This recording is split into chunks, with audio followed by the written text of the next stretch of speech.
Hello. Hello, Mario. You're really getting hacked today. Hmm? I say your computer is getting hacked again today. Mm-hmm.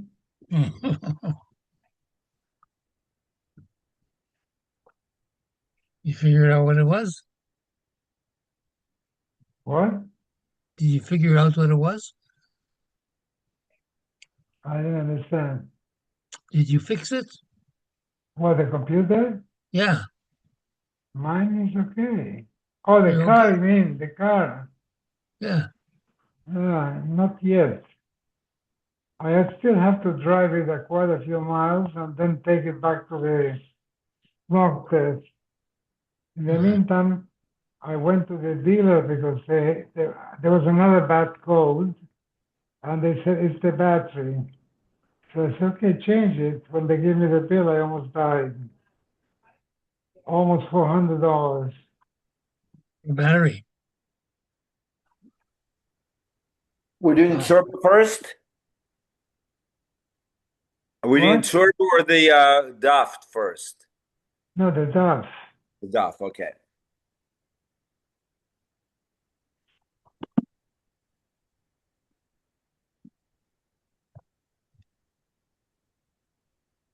I think we have 116, no? Hello.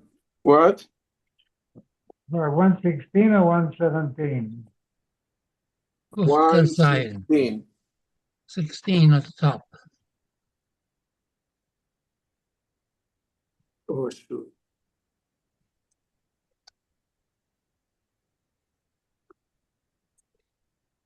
That's a long block.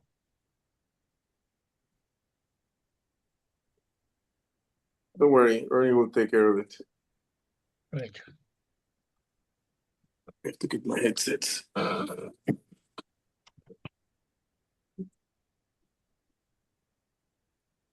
Mhm.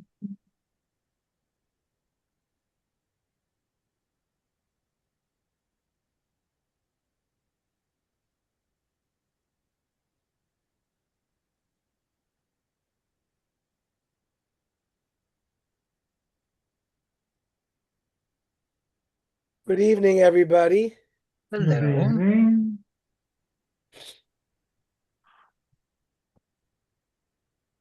Can we dedicate this to Dolly Parton? What's going on with She She died. died. She died today. 80. I think she was good to the Jews. I think so. she was? What did she do for It them? wasn't bad. It's already good. Okay, we're on Kuf Tet Zion, 116. So we learned some general rules about darshaning. Chada mechada, when you learn a binyanav from one halacha to another, so you can ask the akasha on such a binyanav, kula v'chumra parchinan. If, for example, one is more lenient than the other. But any kind of distinction, not that it's more stringent or lenient, but like, oh, it's gedule karka, something like that, which is just something different than kol dehulo parchina. You can't ask a kasha. Now, chadamitarti, when you learn one halacha from two sources, then I feel called dehu parchina. Then any kind of distinction will break such a limud. Chadamitlas, if you learn one halacha from three sources, ihadr din of asbamatzad, if it's learned as a bamad sadashav parchinan kolduhu. Then you can break it with just any kind of distinction. Ve'ilo kulav parchinan. You need it needs to be stringent or more lenient. Kolduhu lo parchin. Okay. Freik the Gemara v'lifroch malaklak kerem shekain lo'isalo shasa kosher. Klak bas b'chalav had a shasa kosher. Both the milk and the meat were permitted before you mixed them. Klak kerem never had a shasa kosher. No. Arvada barava zoyse meres klak kerem ikor nesar. The cloud kernel becomes prohibited once they root, but when it was seed was planted before it rooted, it was kosher. Mosri from Shmaya Bar Zeira, Hamavir Otzitznokov Bekerem. You have a pot, a flower pot. The flower pot has a hole in it. Technically, if you walk through a field with a flower pot that has a hole in it, the air of that field is contributing to the growth of the plant in that flower pot because there's a hole in the bottom of the pot. Im hoisif masayim osir. If the new plant, while you were walking through the field, grew 1/200th, it becomes prohibited. Hoisif in, but loy hoisif lo. If it was less than that, then there's bittul, and so you see the original plant was not prohibited. So klaya kerem, it's not an isser permanently. Amrabai a trey kroiksiv. 2 psukim by klaya kerem. Ksiv pentigdash hamleya, which means you have to burn that which is prohibited. Uksiv hazera haketzad zarua meikaro. If the seed was planted in a vineyard, it's prohibited right away, bahashrasha, once it becomes rooted. But zarua uba, if it had previously been planted and had taken root, then you need for growth. Hoisif in, lo, hoisif lo. So you see that there are parts of the klai kerem count that were not prohibited right away. Now, our Mishnah taught that basar b'cholav is asur b'no. Matznisin deloy ki aitana. Our Mishnah is not like, obviously not like the following Tana, the Tanya. Rabbi Shimon ben Yehuda Omer mishum Rabbi Shimon, basar b'cholav asur b'achila. You may not eat meat cooked with milk. However, mutter bano. So clearly, this brisa is not like our Mishnah. Shenemar, kiam kadosh ata, v'nemar lehalan v'anshe kodesh tiyuli. So that's by Treifa. Now Treifa, it says lakelav tashlichun oso. You can have ano from Treifa. Malahalan asur b'achila mutter bano avkan by basar b'cholav. Asur b'achila mutter bano. Then we had another machlokas, Rabbi Kiva and Rabbi Yossi Aglili. Rabbi Kiva Omer chaya v'oif, that a chaya like deer or chicken, there is no midoraisa isser of basar b'cholah.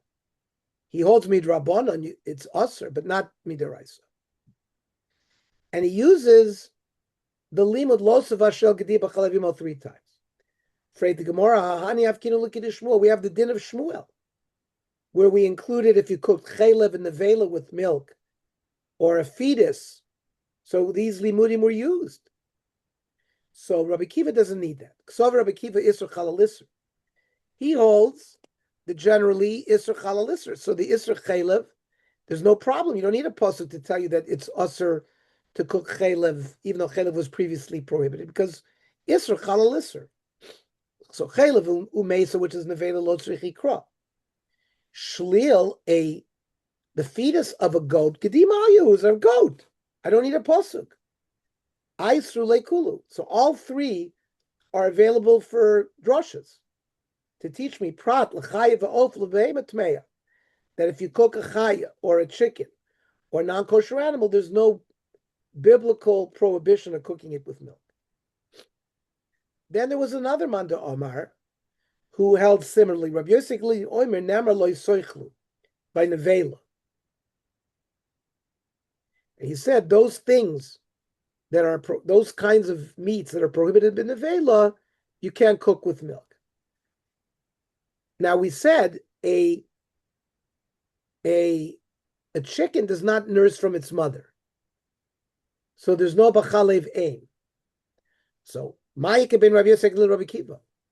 Gemara wants to know what's la halacha, the nafkamina. They both hold l'chora that a chicken is no midaraisa. Yes, ikibinayu chaya, but a deer, Rabbi Yosef l'sarvachai deraisa, that there's a prohibition to cook deer meat with milk. Rabbi Kiva sarvachai drabonan.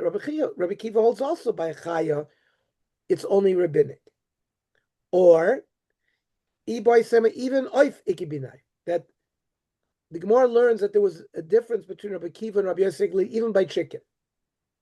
Rabbi Kiva sarachaya v'oif einam in Torah. Hamid Rabbanan Asiri, that chaya and oath are not biblically prohibited, but they're prohibited rabbinically.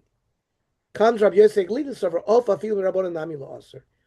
He held that you can eat chicken with milk. There was no prohibition at all. And there's a baraisa to support this. Taina ma'achi bim komat shel Rabbi Eliezer, hayukorsim eitzim l'Shabbos p'chamim lasos barzel. For Mila, he held that even Machshirei Mila was Doiche Shabbos. We don't paskin like Rabbi Elazar. So he held you could chop down trees in order to light a fire to harden steel to become a knife in order to make a Mila. They ate chicken with milk. Levi Ikla be Yosef Rishba. Levi visited the house of Yosef, who was a famous hunter. They brought a peacock cooked in milk.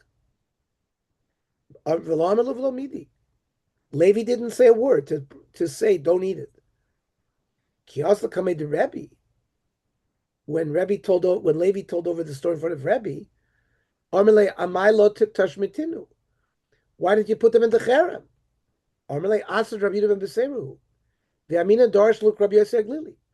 This was the more the Asr there was Rabbi Yehuda ben Beseira, whose Rebbe was Rabbi Yosef Glili. The Omar Yatza'ov she'en lo chalev em. A bird is allowed to be cooked with milk l'chatchila. Okay. Now,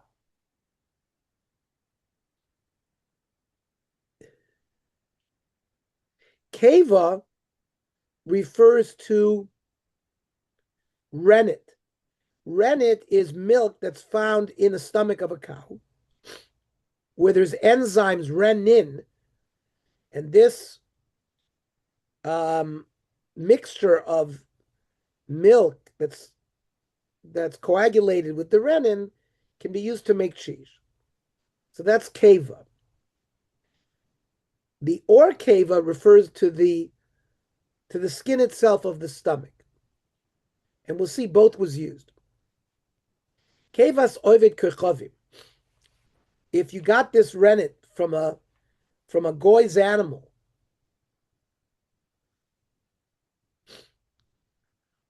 or vishel nevela, or from an animal, you found this milk in the stomach of an animal that died without shchita. Harezu asura. So you may not eat it.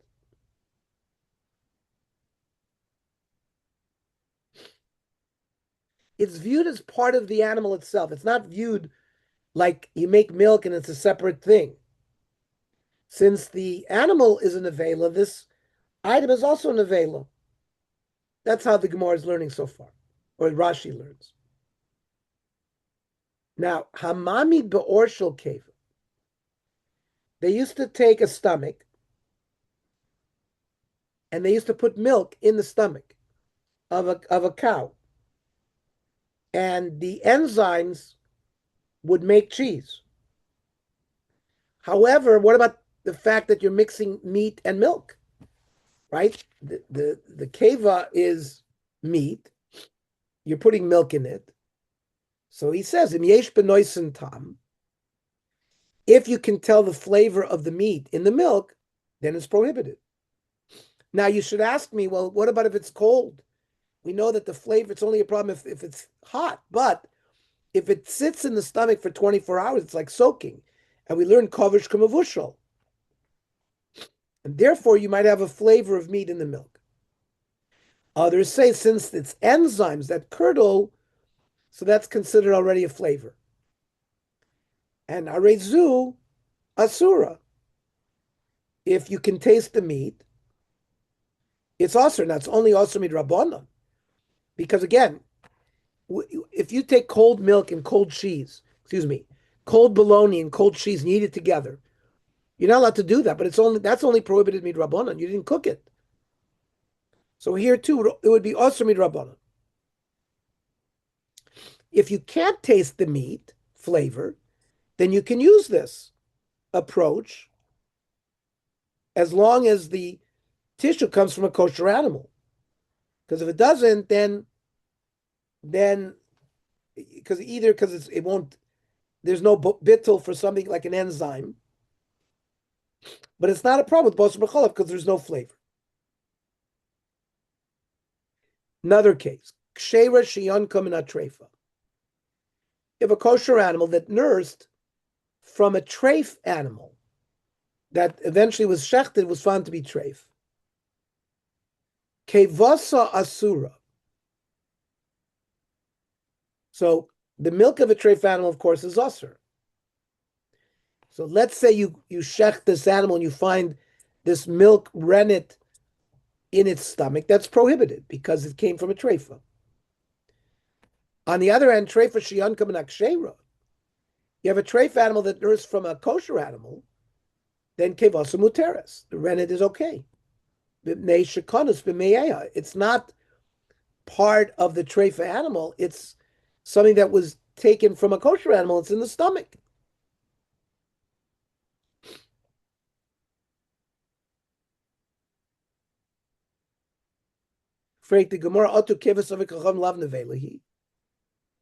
I mean, if it belongs to a goy, and the goy shechted it, well, that seems to be nevela too. But the Mishnah said, "Keva sovik kachavim v'shel nevela," as if it's two different cases. Why is it two different cases? The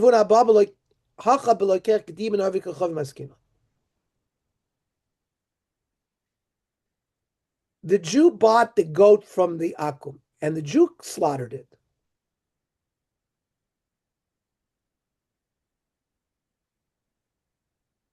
And what's the problem? We're concerned that this goat that was in the possession of a goy nursed, and some of that milk came from a treif animal. Do we have such a concern? Vatanya.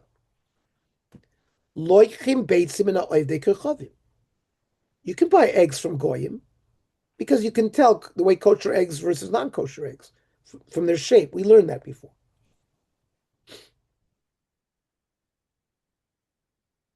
Or you have established that they came from a kosher bird.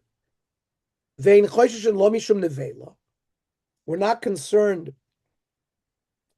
that these eggs came from a nevela, velomishum treifa. How come over here, though, we're concerned that the animal nursed from a treifa?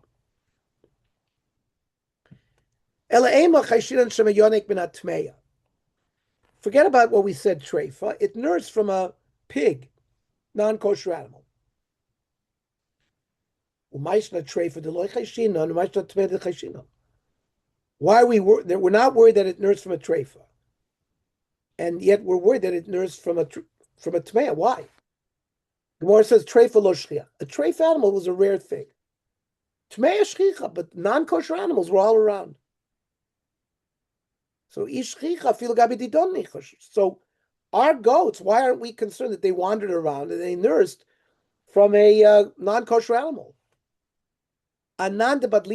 We stay away from non-kosher animals. If we see our kosher animal hanging around with them, we separate them. And therefore, regarding this rennet business, the Rabbanan did not assur the rennet from that goat. But the goyim